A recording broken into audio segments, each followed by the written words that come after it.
Right. So what should we read today? Get on with it. Okay, Mat Waugh, The Fun Factor, chapter 32, and we should finish the book today. Woohoo! What you've been waiting for, no? Mm-hmm. Yeah. All week. You've been waiting all week. Why aren't you picking up and just read it yourself then? Because you don't let us. That's true. Come on. Right. That's my mum. Who knows who shouted first? A boy in year 3, I think, because everyone around him laughed like drains. Because the first picture we saw definitely wasn't of Rain and Shine's overflowing bins, the jailer's stinky den, or the boys' toilets. It was a woman in a kitchen, clearing away the breakfast things. We couldn't hear her, but we could see her face stretching into crazy expressions. She put down the cereal packet and picked up a bottle of juice, using it as a microphone. Facing away from the screen, Frosty didn't realise what was going on and chuckled along with us, but staff along the edges were pointing and trying to stifle their laughs. The mum picked up an air guitar and played a solo, prompting more laughter. Frosty frowned and turned just as the picture changed. It was outside of Rain and Shine, the empty car park. Flick, now the village green. Flick, the inside of the reflection room. Seeing nothing wrong, Frosty turned back and gestured to us to calm down. Behind him, Flick, another mum, this time hoovering the stairs. "Mummy!" shouted one of the reception kids, her arms stretched out to the screen. Flick, a dad sat at the kitchen table, playing Patience. Flick, a mum gardening. Flick, 2 other kids at play park. Flick, a girl in her bedroom playing with the dolls. "That's Charlotte," said a year 5. "She's supposed to be off sick." Oh dear, looked like Charlotte was in trouble. By now the whole school was shrieking and pointing. Nobody was taking any notice of our head teacher, spinning his arms like a windmill at the noise we were making. Snapshots of grown-ups and views inside and outside village houses were flashing past now. Christy, who had been shrieking and pointing from the side of the hall, ran on stage and yanked Frosty around to face the screen. He jerked as if he had an electric shock and looked to the back of the hall. "Cut! Cut! Cut!" he screamed, drawing his hand across his throat. It would have been a scary gesture if he hadn't accidentally twizzled his bow tie right round. I looked to the back of the room. Miss Pretty, who was in charge of pressing the buttons, as Frosty called it, wasn't having a good day. With a helpless, panicked expression, she was holding her precious remote control at arm's length, stabbing it again and again with her thumb. She didn't know that it would have to beam right across the village and into the panopticon to have any effect. "Make it stop!" Frosty thundered above the chaos. "It can't," she screamed back. I can't. Thank you, Rachel. She screamed back. "I've lost control." You could say that again. Christy looked as if she walked into a spelling test and found out she'd been learning the wrong words. And since she was managing to achieve precisely nothing in the hall, she evidently decided to make a run for it through the double doors. The locked double doors, as it turned out. "Mr. Morton, open these doors immediately," Frosty boomed. The jailer smiled for the first time. "Don't you remember, Mr. Frost," he said, raising his voice to be heard above the screaming children, "you told me not to bring my keys." He shrugged before looking around as if he were watching a mildly entertaining quiz show. Christy spotted the doors on the opposite side.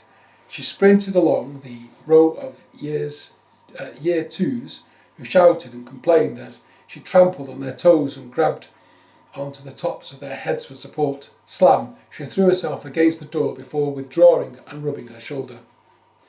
What we saw through the round glass window was a surprise to everyone, including me. It was Sheila, the lollipop lady. She was grinning broadly, her head waggling and her curly hair bouncing.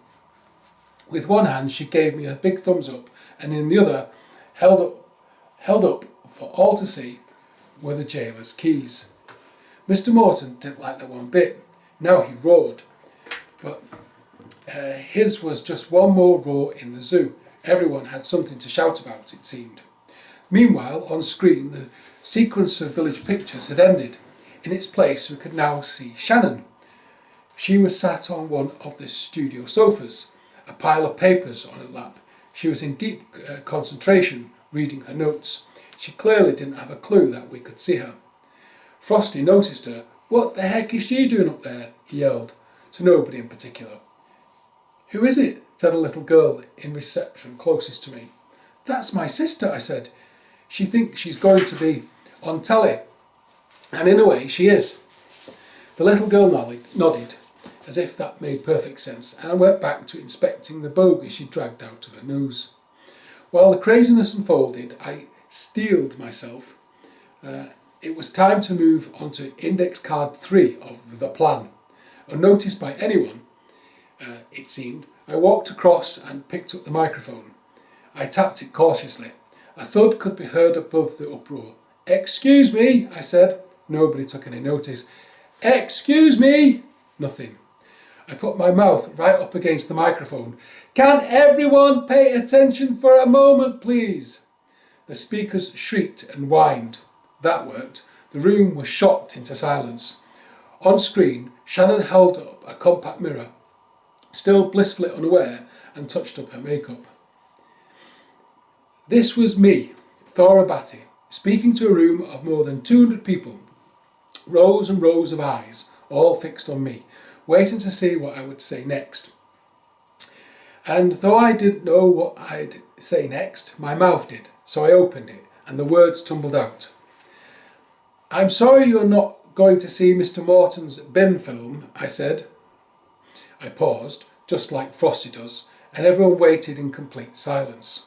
You could have heard steam escaping from a pie at the factory down the valley. I've heard that it was rubbish anyway. It turns out anyone can make bad jokes like Frosty, and I had one fan at least. For a second, a small smile crossed Mr. Morton's face. I shuffled my index cards nervously. I could barely read my own writing. "Instead, you're going to see something different, a new TV show." There were whoops at the mention of the word TV. Frosty and Christy had frozen, like children playing musical statues. They looked as if they were waiting for instructions, but from whom it wasn't clear. The sound of my own voice was strangely reassuring, as if hearing the plan put into words made it feel like it was going to succeed. "So this TV show has a glamorous presenter you should meet, called Shannon. Let's say hello." I paused to give Reggie time to feed my voice through to the studio. "Hello, Shannon." On screen, Shannon's arm jolted as if someone had knocked her, and lipstick streaked across her face. The cameras... Across his cheek. Across her cheek, thank you. I was reading the second line. The camera zoomed in on her face. "What?" she screeched. "What's going on? We're not due on air for 10 minutes. You're early. Turn the camera off." At the sight of my sister, my butterfly nerves disappeared entirely. I didn't need an index card for this. I knew exactly how to speak to her. "Calm down, Shannon. You're not on live TV yet, unless you count Rain and Shine Academy," I said. "Say hello, Rain and Shine Academy." "Hello, Shannon," everyone hollered. "Thora, is that you?" said Shannon, peering into the camera as if she could see me. "Speak to me, Thora. What are you doing, Thora?" "Thanks, Reggie. That's enough of Shannon for now," I said. "Selfie time." The picture cut to Reggie, waving to a camera from his revolving chair in the panopticon.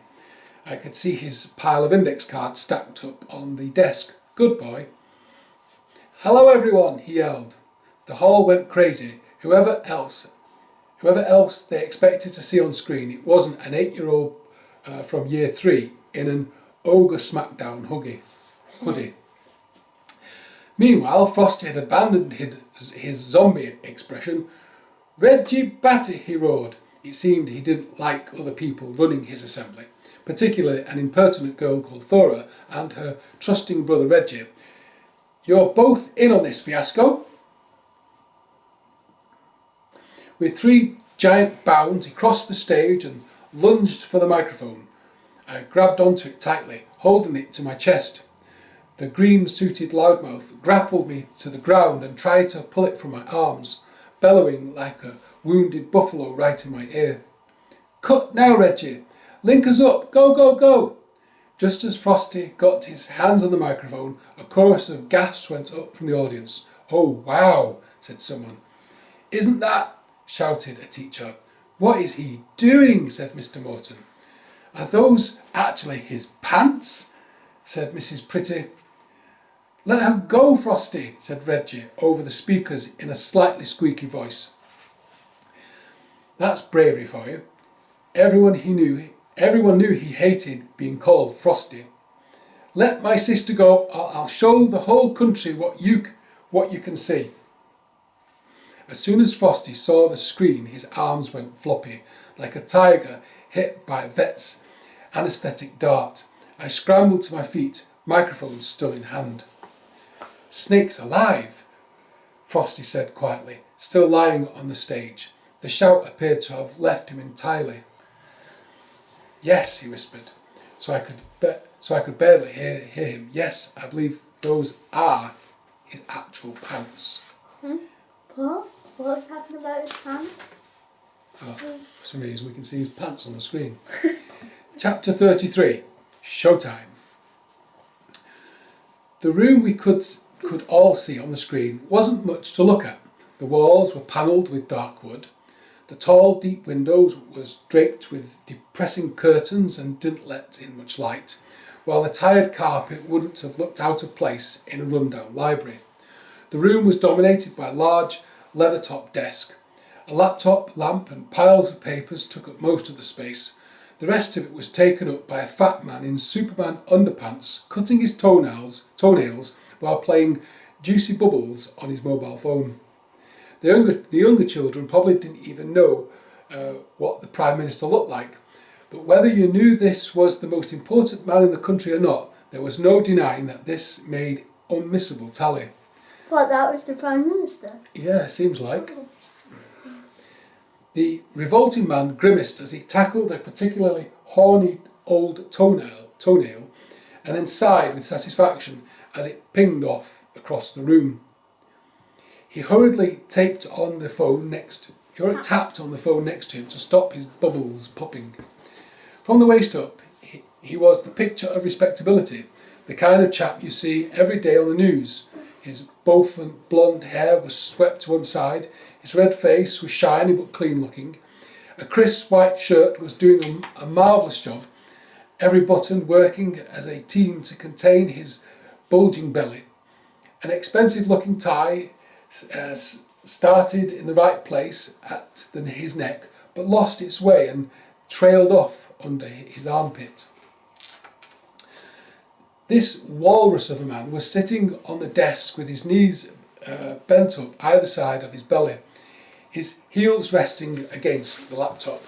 Presumably, the only way he could reach his hairy feet with the nail scissors. If you ever sat that way for long, even if you don't have a belly like a water balloon, you'll know that your pants can end up where they shouldn't, riding up your bottom. So he did as everyone would do, and hiked his greying Superman pants out with his finger. For the second time, the hall was quiet. Hundreds of jaws hung open in amazement. There was the occasional ping as a bubble popped on the Prime Minister's phone, or a snick sound as another toenail clipping rocketed off out of view. "Ah, blitheration," we heard him mutter, as he lost his last bubble life and started another game. "Agent 369 calling Top Dog, over." Back in the hall, someone was talking. "Agent 369 calling Top Dog. Do you read me?" Louder now. I looked to the back of the room. Christy had crept to the back and was now crouching down holding a walkie-talkie. "Calling Top Dog. You need to get the studio shut down right now. The Prime Minister is on the telly in his pants," she screamed. The radio crackled. "This is Top Dog. Calm down, Christy. We're not live till 10:30. I don't know what you're gibbering on about, but I'm on my way round right now. We'll be there in a jiffy." It was the unmistakable toffee tones of Mr. Wharton. Sounds like trouble, Reggie, I said quietly into the microphone. Wharton's coming. While Rain and Shine Academy watched the nation's leader get a high score and clear out his toe jam, Reggie tapped on his computer. Hang on, let's have a look. No, he's not there. Not here, not there either. Ah, got him. Where is he, Reggie? Is he on foot? I've picked him up on the main road. He's got hold of a buggy somehow, Reggie said. That's worrying. He's turned right. Looks like he's heading towards Enid's. If he gets to the studio and pulls the plug, we're stuffed, I said. Stick to the plan, Thora, said Reggie with confidence.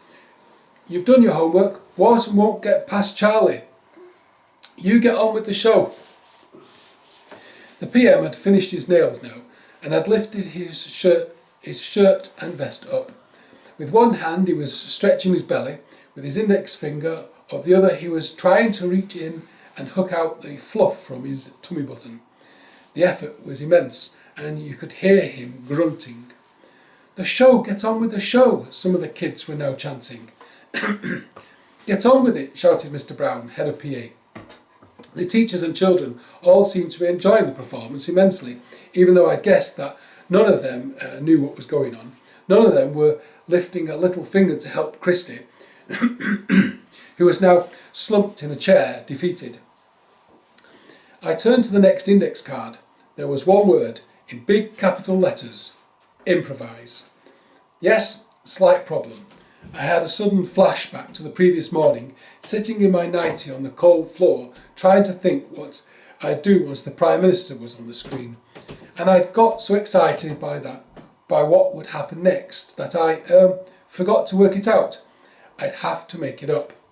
The show, I said into the microphone. So I was saying, there's a new TV show in town, and I want to tell you all about it. I waited nervously. The PM still on the screen. So anytime soon we'll go back to the studio. Now, Reggie, now, I whispered. Sorry, called Reggie over the speakers and flipped the picture back to Shannon, who was lying on her back on the studio sofa. Slowly, Reggie brought the FF logo on the back wall into focus. Boys and girls, welcome to The Fun Factor. With a crash of cymbals and a blast of trumpets, an ear-splitting tune filled the air. At the sound of the cymbals, Shannon raised her head, realised that nothing had changed and lay back down. Clarinets trilled to the beat of a big bass drum before a crescendo of trombones wrapped up with a musical ta-da. The music faded into the sound of an unseen studio audience laughing uproariously. On and on they laughed, sounding more ominous, more mocking with every second. Reception children started to look tearful and cover their ears. Just in time, Reggie faded the music out. Eh? Said one child. What was that? What's Fun Factor? Who was laughing?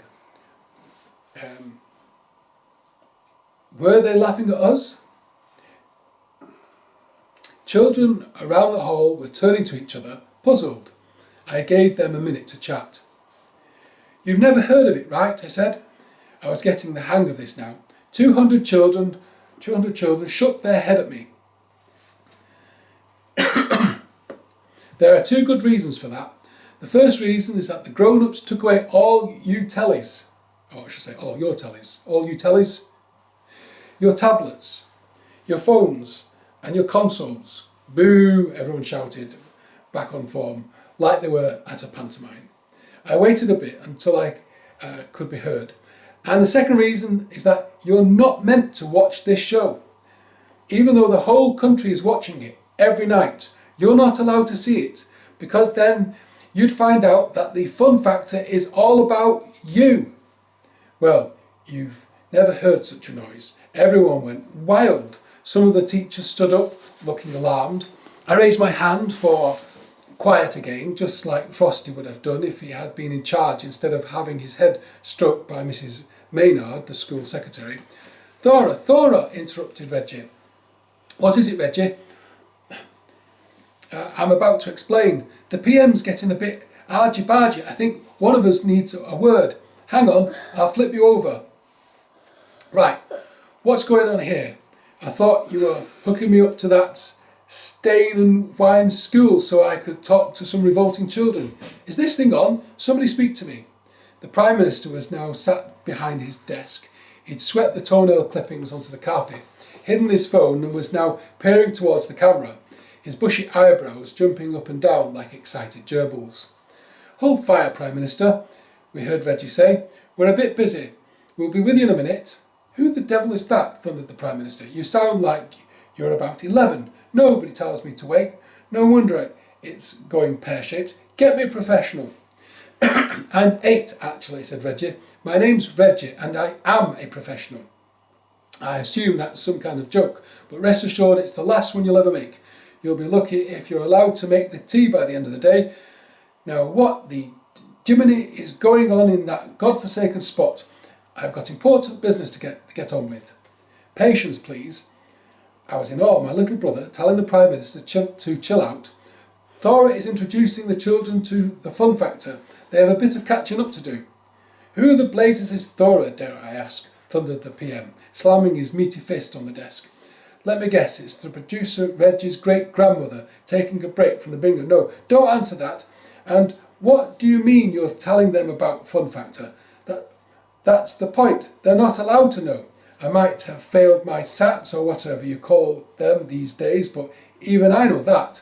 You're an idiot. A prize idiot. Calm down, said Reggie. There's no need to shout. You don't tell the Prime Minister to calm down. You're fired, you little squirt. Get me the boss of the BBC. The PM leaped out of his seat, but then realised we would see his pants, so he sat down again quickly. But his face was strawberry red, and a shower of spit sprayed over his desk as he spoke.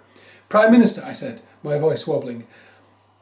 I felt like Reggie had done his best. Sometimes big sisters have to be big sisters. If I could interrupt you for a moment, you might want to look at your monitor. I want to show you what we could see 5 minutes ago. The PM jutted his face forward, peering at the playback on the camera. What the? How the? Why would you have filmed that? It would make a great newsflash, don't you think? The PM getting on with some important bubble business in his pants, live across the nation's TV screens. But that's blackmail, the PM whispered into the camera. His crimson face filled the screen, his eyes darting here and there and everywhere as if he was trying to spot us through the lens. You're blackmailing me? You wouldn't dare, you little pipsqueak. Yes, we would, I said, and you won't take the risk. So if you'll excuse me, I'll need to explain a few things to Rain and Shine Academy. You sit back, pop a few bubbles and have a listen. With that, my brother abruptly switched off the raging PM and the screen went blank. Thanks, Reggie, and welcome back. A warm feeling started in my tummy and spread rapidly, rising to my head where I felt almost dizzy. I was enjoying this.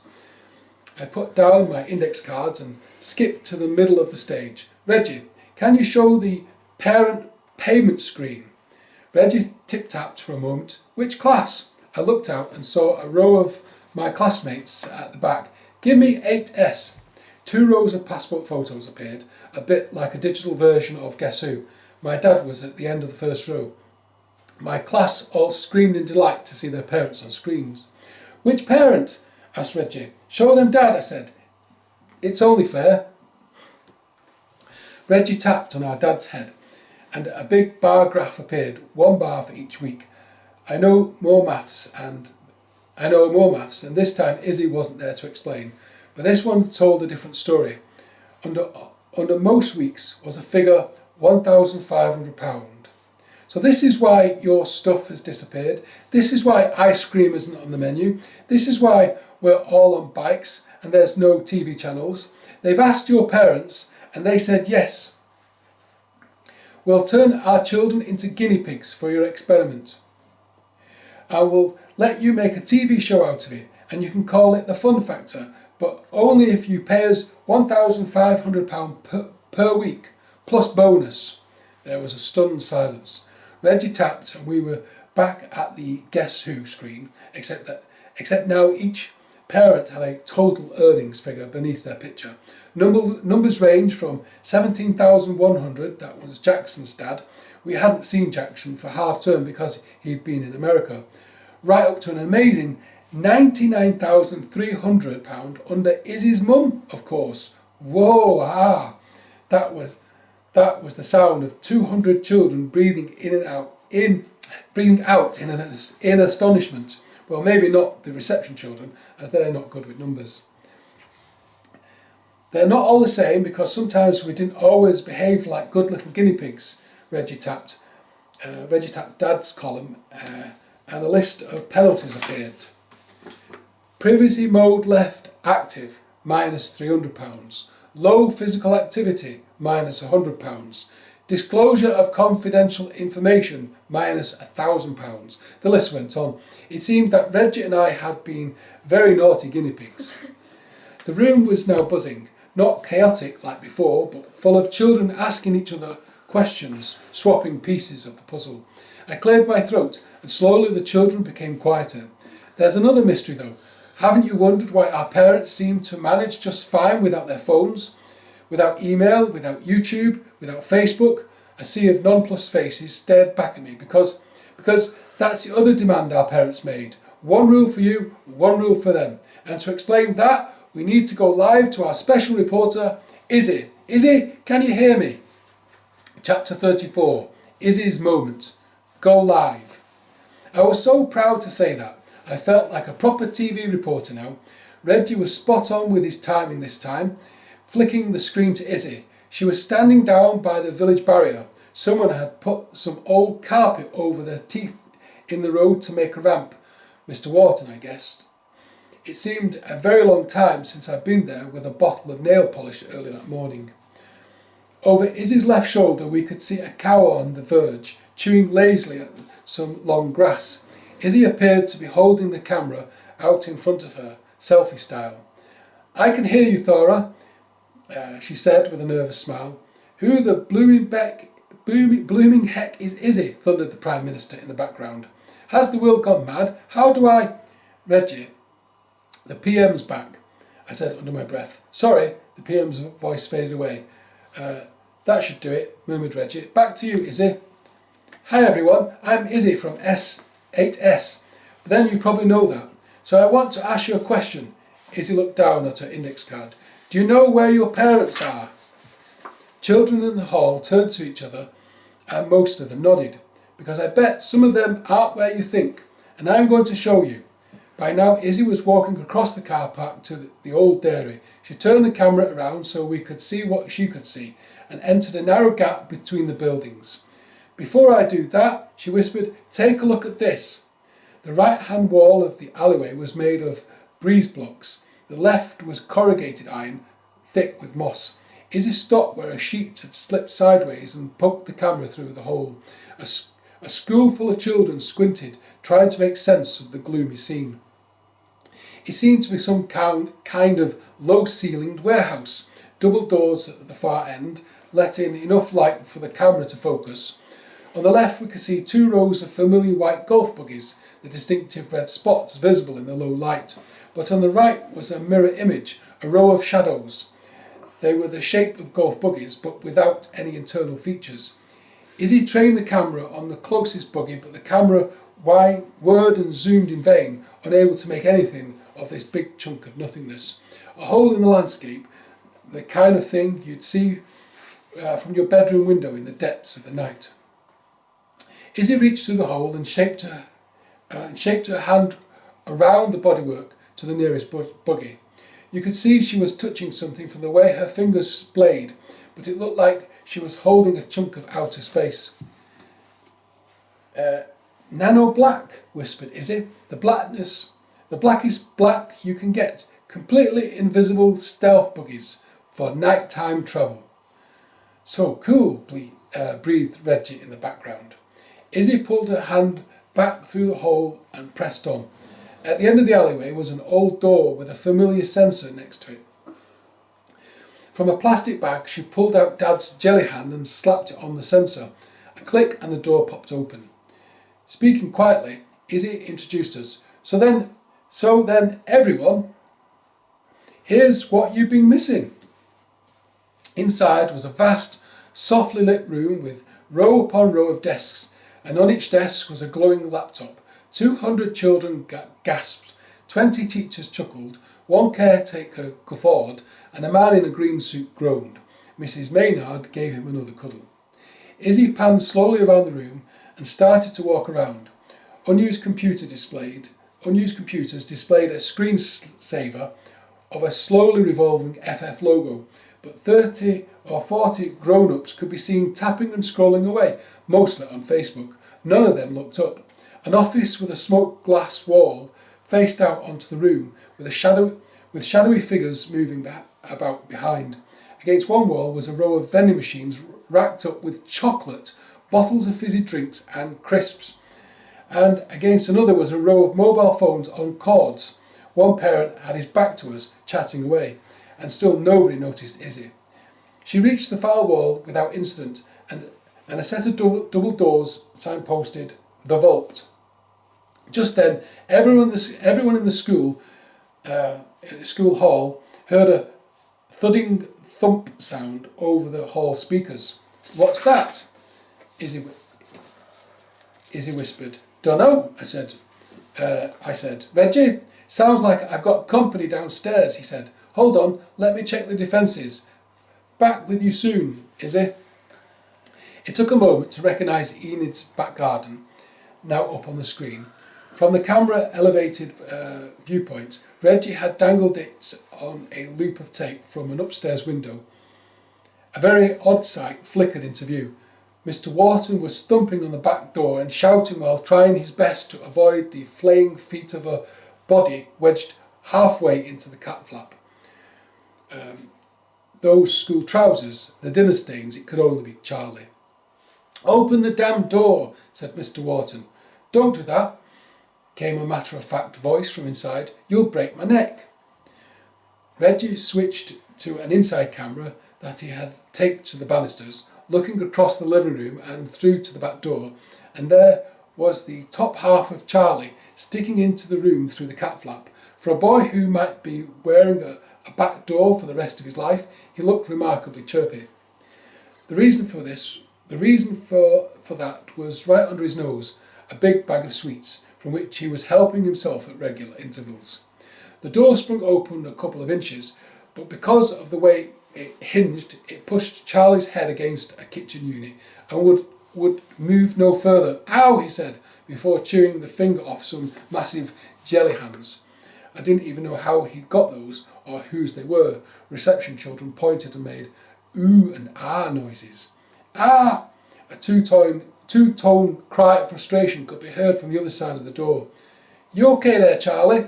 said Reggie. "Yeah, all good here," he said, looking up at the camera. "Take as long as you like. I'm only halfway through this bag. I'll save you some." "Great work," said Reggie.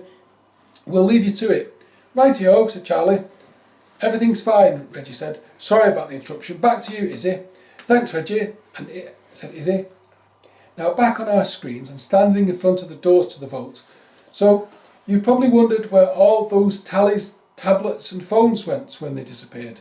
She was really getting the hang of it now, I thought. "The answer is in here." She slapped Dad's jelly hand on the sensor next to the vault doors. "Access denied, agents only," intoned the voice. My stomach lurched. She tried again, without luck. "I can't get in," whispered Izzy frantically, still crouched outside the vault. "It's the only hand I've got, and I think I've been rumbled." She pointed the camera across the room. In the opposite corner, a huddle of grown-ups were pointing at her and talking. They nodded, fanned out and slightly advanced towards Izzy. Behind them, a door in the smoked glass opened inwards. A figure watched from the door, silhouetted against the glowing green light inside. For a moment it passed and bounced on its toes, as if judging the distance. And then the figure took a handful of easy strides across the room, quickly yet stealthily, sprinting towards Izzy. It was Melissa. "Thora, help!" Izzy sounded desperate. She scrambled at the sensor. I could hear Reggie tapping away in desperation at his computer, but it seemed he was out of ideas too. The parents were halfway across the room now, barely 20 paces away, marching in step with a stern expression. Melissa made easy ground and pushed away through their cordon. She was seconds away. Unbidden, a thought came to me. A low-text snapshot of a message scribbled on a piece of paper. Izzy, try password 1234. What do you mean? Said Izzy. She was barely listening. Try password 1234 on the sensor. How? There's nowhere to type it. Quick, Thora. They've nearly got me. Izzy spun round. Melissa was looming large, backed by her grim parent stormtroopers. Just say it! Say it! Come on, Izzy, say it! Say it! Children's voices from the hall rang out, urging her on. Password 1234! Shrieked Izzy. Password 1234! Password 1234!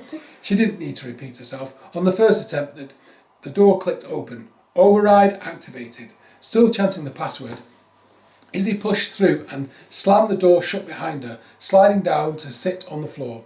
Behind her, thuds and shouts rained down on the door. Izzy sprang away and cowered, waiting for the inevitable moment when the door would open and the plan would come to a crashing end. 35. Chapter 35, The Switch. Shall I continue? Well, yeah. I think it's the last chapter, isn't it? Do you read that in the clips? Right, let's finish this. Come on. But seconds later, the thumps and shouts stopped, yet the door stayed closed. Silence. We watched as Izzy got slowly and tearfully to her feet. Casting fearful glances at the door, she faced the camera. So, yes, I'm sorry about that, boys and girls. It seems that not everyone is happy about you knowing what's going on. That's why you need to take a look around. She flipped the camera and once more the hall was filled with the sound of amazed children. The walls were lined with silver locks, each with a lockers, each with a black address label. Along the top row, numbers 1 to 47 Bilberry Avenue.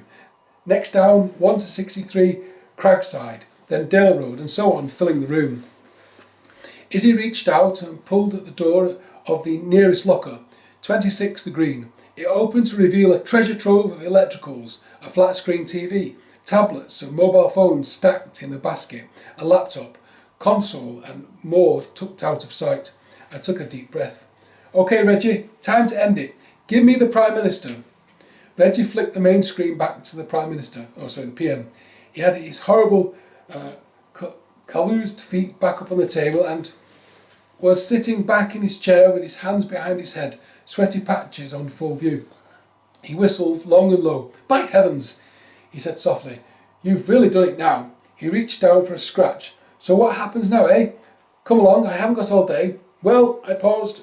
Maybe making it up as you go along isn't such a rock-solid idea after all. Reggie, any ideas? Not too sure, came Reggie's voice over the speakers. Not got an index card for that. Is he? Dunno, she whispered. Maybe the grown-ups could put it all back. Put it all back, snorted the PM, before throwing his head back with a horrible phlegmy laugh. Oh yes, that sounds fine. We'll put it all back. Hey?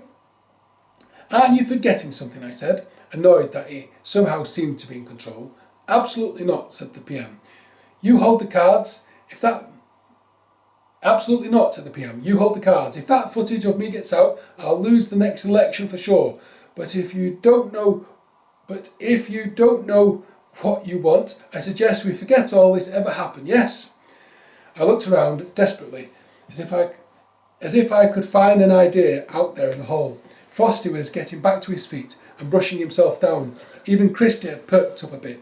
There was a moment of silence. Outside the church clock, the church clock struck 10:30. In the corner of the screen, the word "live" started flashing. Give us our fun back, came a tiny voice, the tiniest of voices, a voice of a mouse. I scanned the room. In the front row, almost invisible behind her classmates, a dinky little girl with a curly blonde hair was looking directly at me with piercing blue eyes. I knew her. It was Trinity Hall, the youngest and very much the smallest girl in the school. Tell him to give us our fun back. You're right, I said slowly. That's what you can do. Give us our fun back, Prime Minister. What on earth do you mean? The PM looked irritated. That's exactly what you've got. A village hall full of fun. Bikes, the country's best play park and lots of time to play in it. No distractions. Healthy chores, it's better than my childhood, and that made me the man I am today. You couldn't ask for more than that. What else could you possibly want, you ungrateful squirts? We want our fun back, I said firmly. TV, internet, games, all that stuff. Dishwashers, shouted someone from the back.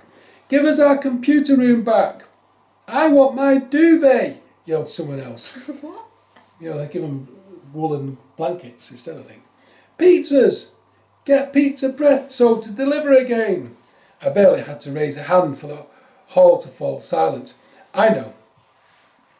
How about we make a deal? A deal? What kind of deal? Spluttered the PM. Our parents keep the money, all of the money. We keep the bikes and the play park and get our gadgets back. But you get rid of everything else. The buggies, the cameras, the spies. I looked across at Christy. Who wouldn't meet my eye? I suppose that might be the least worst option, muttered the PM. Get me out of this fix at least. He shifted uncomfortably in his chair. Perhaps his Superman pants were getting stuck again. A big cheer went up from the hall. The children punched the air and whooped, "Deal, deal, deal!" Excuse me. I breathed a big sigh of relief. It looked like the nightmare was nearly over. But through the celebrations, I could hear someone shouting, "Help, help, I'm in trouble! Reggie!" The picture switched back to Enid's room, and now, instead of pushing at the door, Mr. Wharton had grabbed Charlie's feet and was now shoving those instead. From inside, we could see Charlie grabbing onto the surround of the cat flap with both hands, trying with all his might not to get pushed into the room. "I can't hold on too much longer, Reggie." "Oh dear," said the PM, suddenly smug again. "Looks like your cork is coming unstuck. And then my man Wharton can shut you down. We bring this nonsense to a halt, delete your unfortunate footage, and then the show goes on. The deal's off." Thorough look! Reggie didn't need telling. We were back with Izzy. She turned the camera on the other wall of the vault. It was made of glass, and behind it were shadows of thousands. Couldn't they just put their hand on it or say 1, 2, 3? Oh, they could have done, yeah.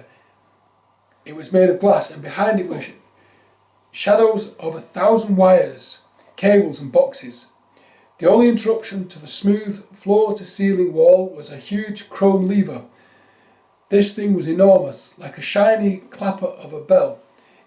It was raised to the off position, above a sign that said Village Internet Master Switch. "Pull the switch, Izzy! Pull it!" She didn't need telling twice. Izzy reached up above her head and yanked on the bald end of the lever. It didn't move. She pulled harder, then put the camera on the floor and used both hands. Nothing. She was now hanging from the lever, her legs waggling. Waggling, yeah. "I can't," she yelled. "I'm not strong enough." In the hall, the comeback king, Mr. Frost, had finally got his nerve back. He straightened his tie, pulled down his green jacket and walked towards me with a nasty grin on his face. From the speakers, the PM could be heard. "Give it up, you snivelling little rugrats," he said. "This time the fun's really over." "I wouldn't be so sure," said a smooth, calm voice. Izzy screamed. What happened next was so quick you'd think it had been part of the plan, but it wasn't. It was life. You make a plan and try to think of everything. Sometimes you do, usually you don't. But when you don't, occasionally things just work out. Maybe it's luck, maybe it's a reward for all your hard work.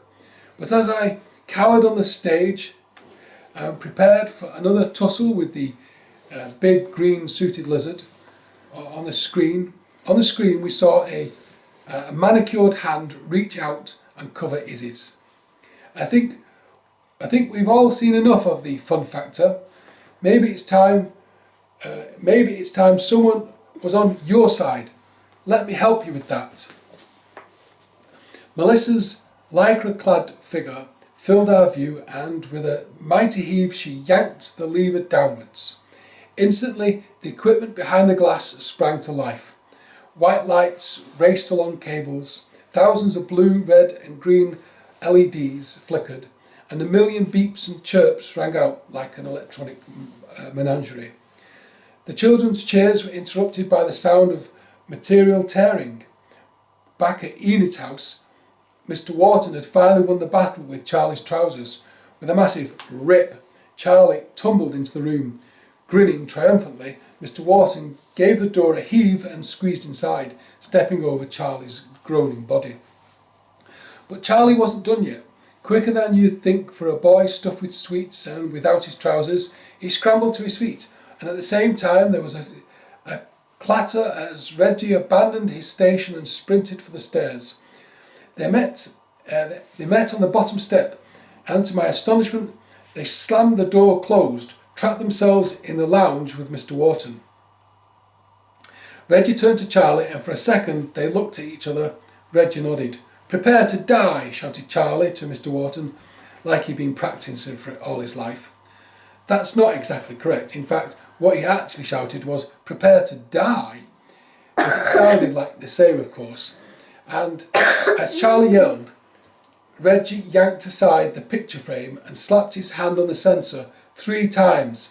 Bam, bam, bam. I'll die, right? After the first one, we heard the familiar words, "This premises is protected," but she didn't get the chance to remind us about the die protection technology. Before Reggie had slapped the sensor again and again, the reaction was instantaneous. A huge explosion made everyone jump, and the screen went blue. But this wasn't an electronic blue, more like a poster paint blue. Gradually streaks appeared, and the blue slid down to the bottom of the screen to reveal an entirely blue room. Blue walls, blue furniture, blue carpet and blue people. Reggie, Charlie, Mr. Wharton were transformed. Reggie and Charlie walked like zombies around the room, shaking blue liquid from their hands and hair, while Mr. Wharton stood still, eyes blinking in astonishment out of his long blue face. An electronic blue Shannon appeared at the door to the stairs.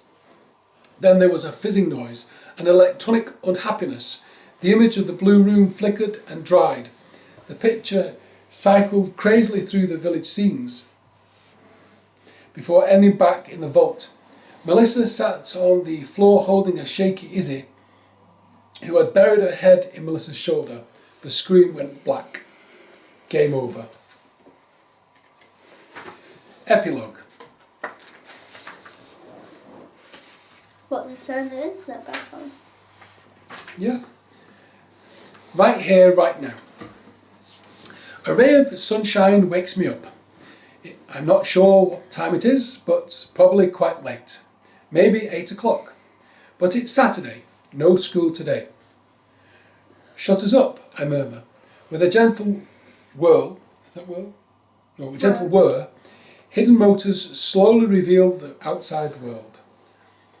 I'm right. The sun is high up above the ridgeline, burning off the mist in the valley below. I yawn and head for the stairs. I put my head round Reggie's door, but he must be up already. His curtains are drawn, but his duvet is halfway across the floor. Mum will be cross. His new uniform is still scattered across the floor from yesterday. It took them 6 months to find another head teacher after Frosty took up the offer to appear on Desert Island Dance Off and never came back. But the new head teacher is in spring clean mode. New uniform, new staff, new name. It's all changed down at Oakdale Village School. Not that I care too much, now that I'm at high school. Most mornings Shannon gives me a lift. She's on her way to work anyway, and the factory office doesn't open till 9 o'clock. We sing along to the radio, Shannon and I. Izzy sometimes hitches a ride, but she doesn't know the words like we do. Some mornings a flash of colour will catch my eye, and I'll spot Dad across the field on the bridle path on his way to work, switching through the trees and bunny hopping over the tree stumps on his village bike. Our balcony is bathed in sunshine. Dad designed it with near invisible glass panels around the outside. It's as if we were about to ride a magic carpet out over the village and up with the kestrels. That's not a House 2.0 feature. But then this isn't House 2.0, it's House 3.0. We skipped a version. It turns out that if you build a dream house up in the fells, a big dollop of cash from the government is quite helpful. It doesn't harm when your dad's girlfriend decides she's had enough of the South, sells her house and moves in too. "Morning, love," she says, looking up.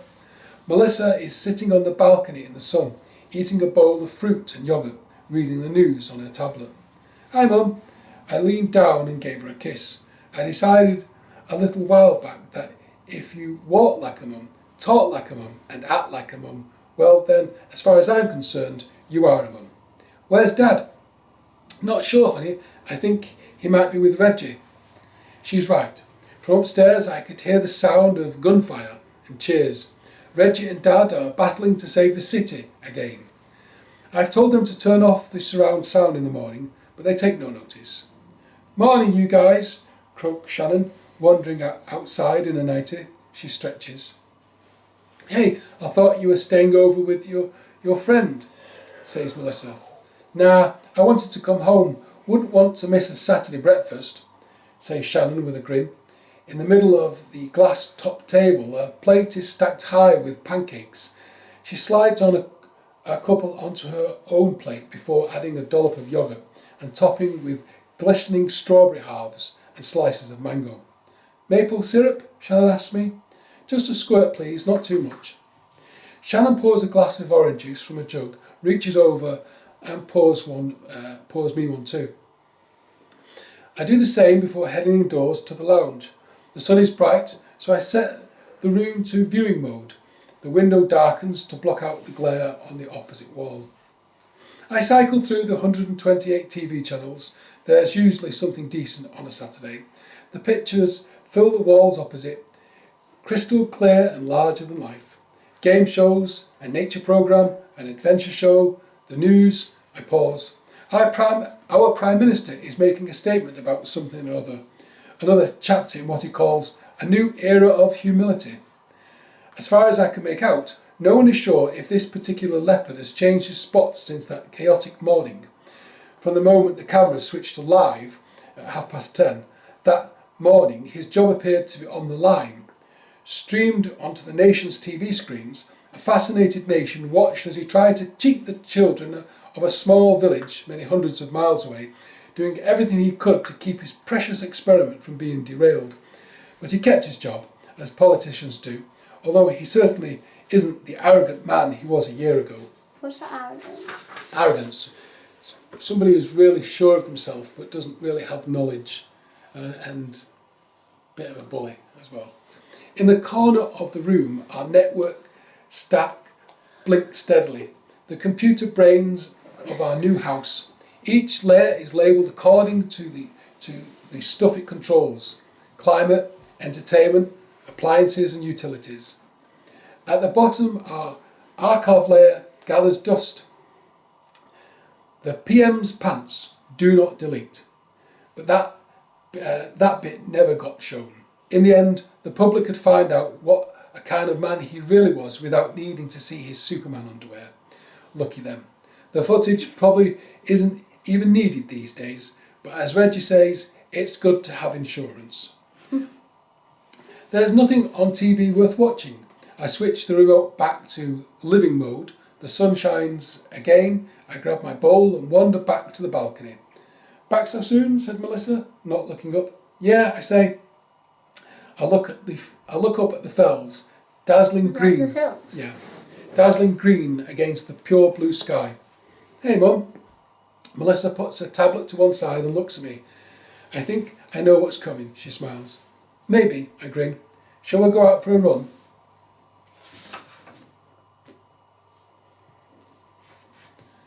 There we go. Read the end bit.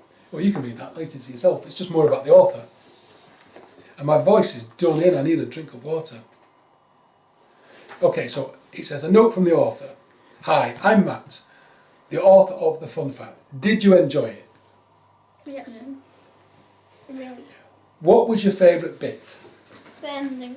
Yeah. How to save it. The ending bit of the new house. Which character did you like most? Dora. Kind of like Reggie. Was And it Dad. chess playing Izzy, shy Thora, or perhaps daft Reggie? I like Daft Reggie and Dad. Well, yeah, I like Dad. So that's Whatever you thought, would you write a review for me? Well, I've done that. I posted a review on Amazon a couple of years ago when we first read it. What kind of review would you give about it? What would you say about it? it's really good. 5-star. Yeah, 5-star.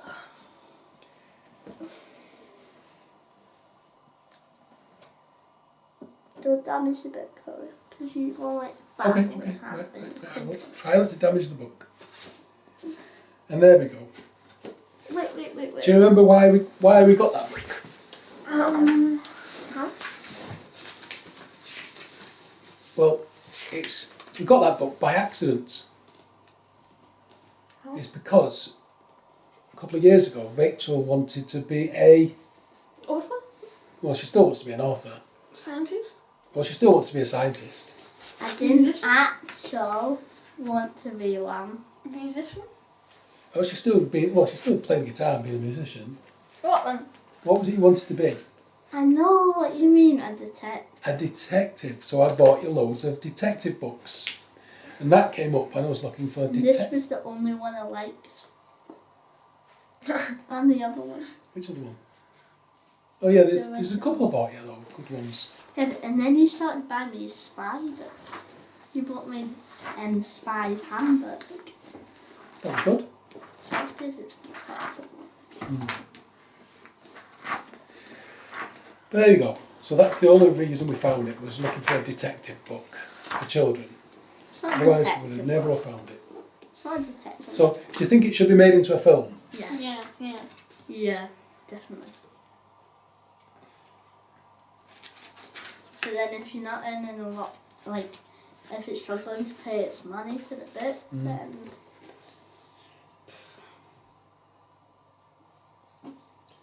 Like, what else have you made? Cheeky Charlie. Yeah. Cheeky Charlie. They're all Bob for younger kids.